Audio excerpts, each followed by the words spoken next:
Hi friends, today we are going to learn the transformation of active to passive voice.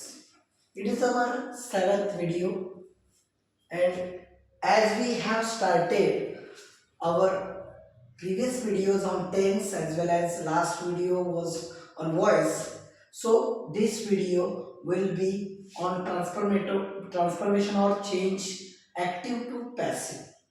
So आपण काल बघितल्याप्रमाणे active to passive करत असताना कोणत्या स्ट्रक्चरचा वापर करायला पाहिजे, अगदी नियमांच्या जंजाळात न सापडता अगदी सोप्या पद्धतीने कमीत कमी कन्फ्युजन मध्ये आपल्याला काय करायचं आहे, ऍक्टिव्हचं पॅसिव्ह मध्ये रूपांतर करायचं आहे.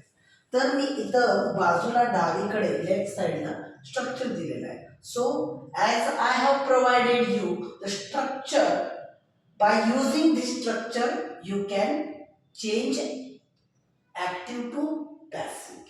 ओके, या स्ट्रक्चरचा वापर करून तुम्ही ऍक्टिव्ह टू पॅसिव्ह कन्वर्ट करू शकता. त्याच्या आधी मी सांगितलेलं 1 2 3 3 2 1 1 2 3 3 2 1 ही मेथड लक्षात ठेवा. तर 1 2 3 3 2 1 म्हणजे काय, तर आपल्याला माहिती आहे सब्जेक्ट व ऑब्जेक्ट हे 1 2 3 आहे, ऑब्जेक्ट वर्ब सब्जेक्ट हे 3 2 1 आहे. या पद्धतीचा वापर करून आपण हे ऍक्टिव्ह टू पॅसिव्ह कन्वर्ट करणार आहोत. तर पहिल्यांदा at first we have to read the given sentence. पहिल्यांदा आपल्याला काय करायचं आहे, दिलेलं वाक्य वाचून घ्यायचं आहे, समजून घ्यायचं आहे. We have to understand what is the subject, what is the verb, what is the object. Okay, पहिल्यांदा सब्जेक्ट कोण आहे, वर्ब कोण आहे आणि ऑब्जेक्ट कोण आहे हे आपल्याला पाहायला पाहिजे. तर आपण पहिलं वाक्य बघूया. भारत वॉचेस अ हॉलिवूड मूवी. यामध्ये सब्जेक्ट कोण आहे, भारत. बरोबर, भारत हा सब्जेक्ट आहे. वॉचेस काय आहे, वर्ब आहे, V1 आहे. आणि काय बघतो, अ हॉलिवूड मूवी हा ऑब्जेक्ट आहे. त्यामुळे आपल्याला याला 1 नंबर दिला, याला 2 नंबर दिला, याला 3 नंबर दिलं. तर 1 2 3 चं काय होणार, 3 2 1.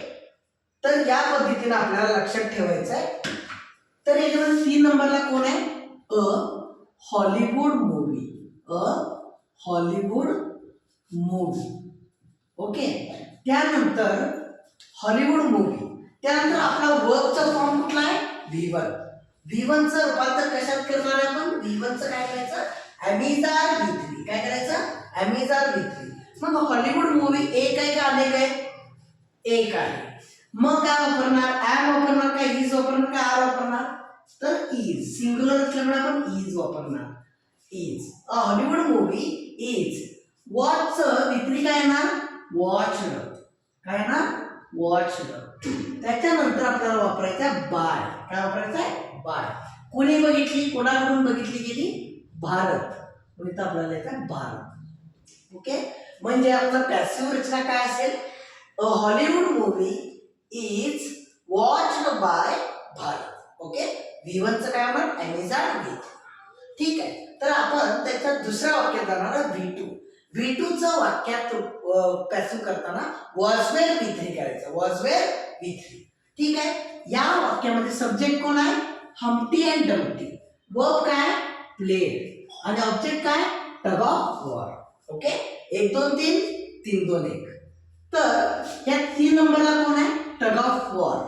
टग ऑफ वॉर आपल्याला माहिती आहे. याच्यामध्ये एक तर आपल्याला either we have to use was or were. So tug of war याच्या पुढे कोणता वर्ब येतो, was.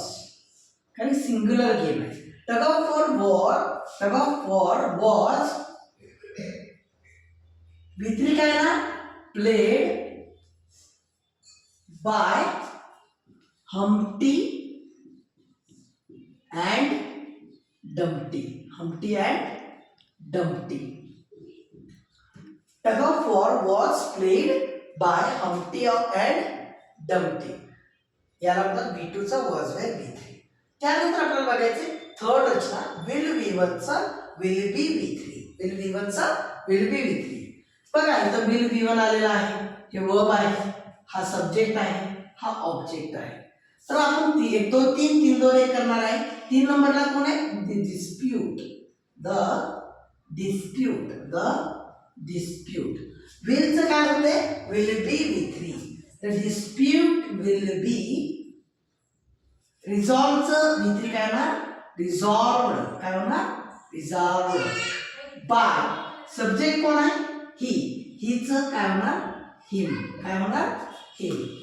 The dispute will be resolved by him. त्यानंतर आपलं चौथं वाक्य बनणार आहे Arun is obeying everyone. Arun मध्ये अरुण काय? सब्जेक्ट आहे. वर्ब काय? इज ओबेइंग आणि एव्हरीवन काय? ऑब्जेक्ट आहे. त्यामुळे आपल्याला 1 2 3 3 2 1 या नियमाप्रमाणे everyone is being obeyed by Arun. Everyone is being obeyed by Arun. So the answer will be like that. Everyone is being obeyed by Arun. So next sentence will be that they were collecting information. What is the subject of this verb? They were collecting verb, information, object. So we have to follow the same structure 1 2 3 3 2 1. The third number word is there information. What is that? Information. So what will we do? Instead of was were V3, we have to take was were being V3. Information, it is a singular, so we have to use information was being collected by them. त्यानंतर त्याचं 6वं वाक्य आहे have has V3. have has V3 चं काय होतंय? have has been V3. 1 2 3 3 2 1. 3 नंबरला काय? a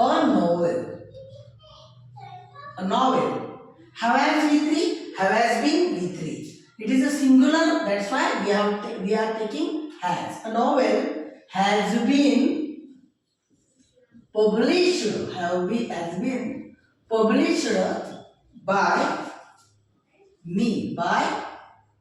by me. Last sentence we are going to take.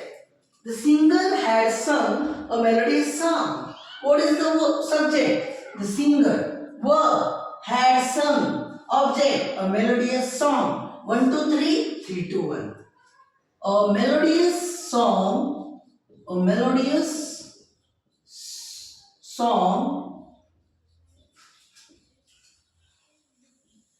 had been sung. V3 of sing, sang, sung.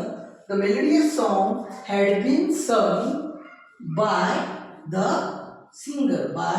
the singer. So I expect that you have understood all the concepts of voice easily by using this easy structure. तर तुम्हाला हा स्ट्रक्चरचा वापर करून खूप चांगल्या पद्धतीने voice समजलंच असेल.